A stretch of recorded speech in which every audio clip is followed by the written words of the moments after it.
வணக்கம் நண்பர்களே, இன்று நான் காட்டிற்கு வந்திருக்கிறேன். இரவு வரப்போகிறது, மிகவும் பயமாக இருக்கிறது. கண்டென்ட்காக என்னவெல்லாம் செய்ய வேண்டியிருக்கிறது. நண்பர்களே, நீங்கள் எப்போதாவது காட்டில் இரவு தங்கியிருக்கிறீர்களா?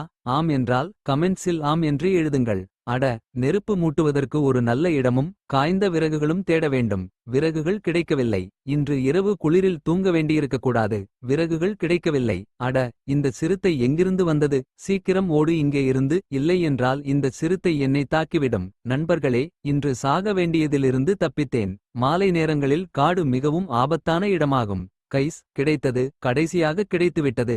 இப்போது மீன் அருமையாக சமைக்கப்படும். இன்று இரவு உணவில் கொண்டாட்டம்தான். நண்பர்களே, இன்று அந்த சிறுத்தை என்னை கொன்றே இருக்கும். உங்கள் அனைவருக்கும் நான் காட்டிற்கு நடுவில் என் உயிரை பணயம் வைத்து இந்த விளாக்கை உருவாக்குகிறேன். நீங்கள் அனைவரும் லைக் மற்றும் சப்ஸ்கிரைப் மட்டும் செய்யுங்கள். இல்லை என்றால் உண்மையிலேயே மனதுக்கு மிகவும் கஷ்டமாக இருக்கும். தயவுசெய்து லைக் செய்யுங்கள். அட, காட்டின் குளிர்ந்த இரவு, நெருப்பின் கதகதப்பு மற்றும் இந்த சுட்ட மீன் மிகவும் அருமை. கைஸ், நாளை காலையில் எழுந்து நீங்கள் எந்த மாதிரியான விளாக்கை பார்க்க விரும்புகிறீர்கள்? கமெண்டில் சொல்லுங்கள். யார் அதிகமாக சொல்கிறாரோ அந்த விளாக்கை நான் உருவாக்குவேன். சரி நண்பர்களே, இன்றைய சாகசம்